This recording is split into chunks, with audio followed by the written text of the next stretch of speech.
Saúdo o professor Ives Gandra Martins,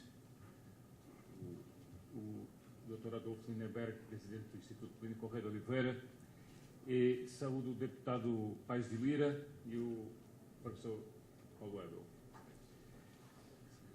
Eu creio que a minha missão é a mais ingrata aqui. Me foi dado assim, me foi pedido que viesse aqui expor...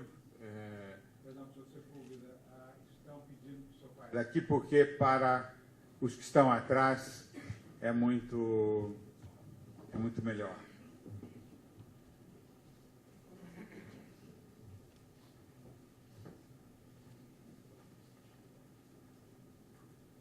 Eu dizia que foi dada uma missão ingrata, que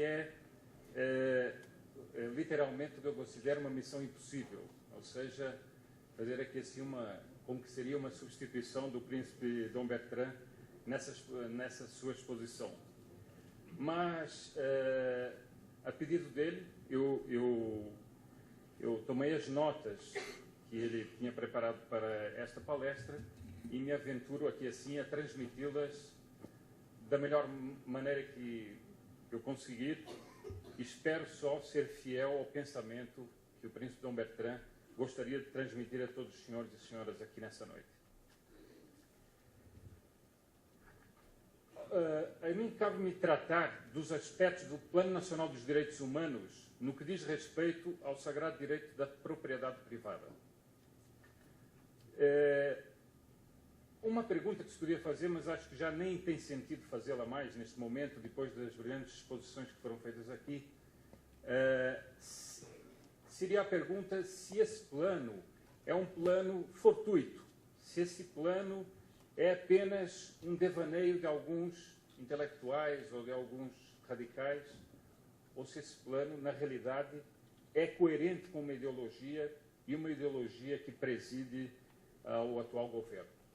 Essa resposta já foi dada brilhantemente por todos os expositores que vieram antes, especialmente pelo professor Ives Gandra Martins, que mostrou claramente a coerência doutrinária que há no Plano Nacional dos Direitos Humanos. E eu tomo as palavras do Dr. Paulo Ebel, quando se referiu à posição do governo brasileiro no que diz respeito a outros governos, a governos ditatoriais, que não respeitam de modo algum os chamados direitos humanos, e essa conivência que é escandalosa com esses governos faz parte também da coerência doutrinária que rege o Plano Nacional dos Direitos Humanos. Foi por isso que alguém, há pouco tempo, disse que o presidente brasileiro podia ser chamado o serial killer dos direitos humanos. Para se entender bem o alcance do Plano Nacional dos Direitos Humanos, eu creio que é necessário entender a mentalidade que preside esse plano. Antes de tudo, é uma mentalidade coletivista. Mas mais do que uma mentalidade coletivista, e aqui já foi demonstrado largamente, é uma mentalidade totalitária. Mas eu diria que há um passo a mais. Ela não é apenas uma mentalidade totalitária, ela é uma mentalidade ateia. Há um ateísmo de fundo que rege o Plano Nacional dos Direitos Humanos.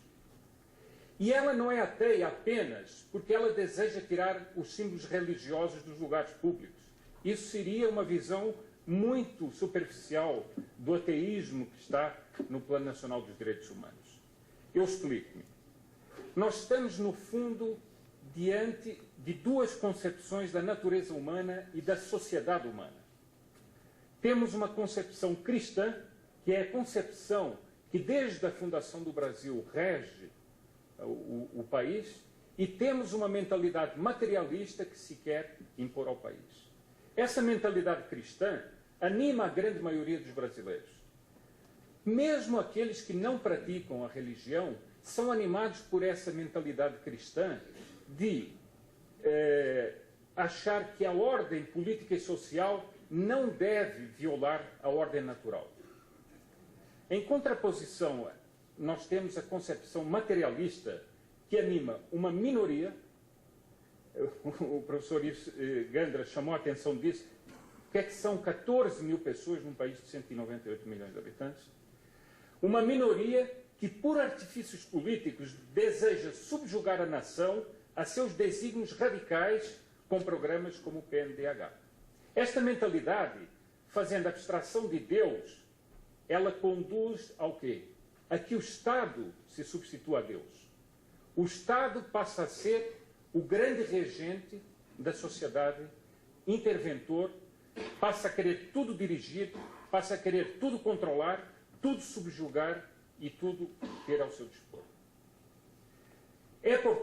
Nós estamos, portanto, diante de um ateísmo que é autoritário e que é coletivista.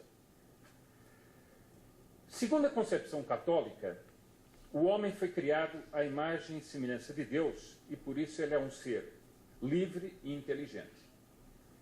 Como ele é um ser livre e inteligente, ele é capaz de escolher os meios para prover as suas próprias necessidades, sejam elas materiais, sejam elas espirituais, e chegar à realização dos seus desejos, dos seus desígnios e da sua própria vocação. Ora, desta condição de homem livre e inteligente, decorrem 3 princípios que são básicos e fundamentais para a sanidade de uma ordem socioeconômica de uma nação. É o princípio da livre iniciativa, o segundo princípio é o princípio da propriedade privada e o terceiro princípio, o princípio da subsidiariedade. A livre iniciativa por quê? Porque se eu sou livre, eu posso escolher o que eu vou fazer. Eu terei que prestar as minhas contas a Deus, mas eu sou livre de fazer o que eu quiser. Eu sou livre de escolher o meu caminho. Eu sou livre de procurar o que eu achar melhor para mim. Eu tenho o meu livre-arbítrio que esse Deus que é Criador me deu a mim como a todos os homens. Ora, a experiência mostra o quê? O Dr. Paulo Elber estava mostrando aquele quadro, que todos os países que não respeitam a livre iniciativa, que não respeitam isso, são desastres económicos, são desastres sociais, são desastres históricos, com milhões de mortes, como foi a União Soviética e todo o mundo da órbita da União Soviética. Daí decorre o segundo princípio, que é o da propriedade privada. Se eu sou livre, se eu sou dono de mim mesmo, eu sou dono do fruto do meu trabalho. E, no fundo, o que é a propriedade e o que é o capital? Segundo o Papa Leão XIII, a propriedade é o trabalho acumulado.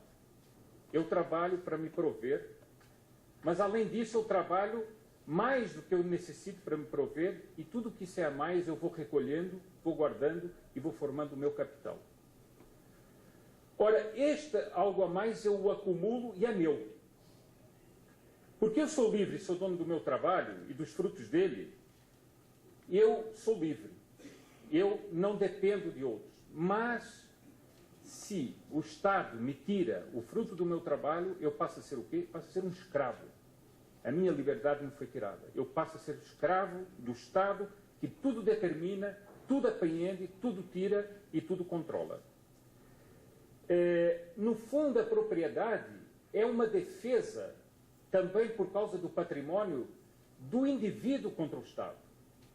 A propriedade é uma das condições de defesa que o indivíduo tem diante do poder do Estado. Eu permito-me até, se tiverem paciência, ler algumas linhas do próprio Papa Leão XIII para verem como ele é claro nas suas palavras sobre a questão da propriedade privada. Diz o Sumo Pontífice: a teoria socialista da propriedade coletiva deve ser absolutamente repudiada como prejudicial àqueles mesmos a quem se quer socorrer. Contrária aos direitos naturais dos indivíduos, como desnaturando a função do Estado e perturbando a tranquilidade pública. Portanto, esta é uma das metas do Plano Nacional dos Direitos Humanos ao negar o direito de propriedade.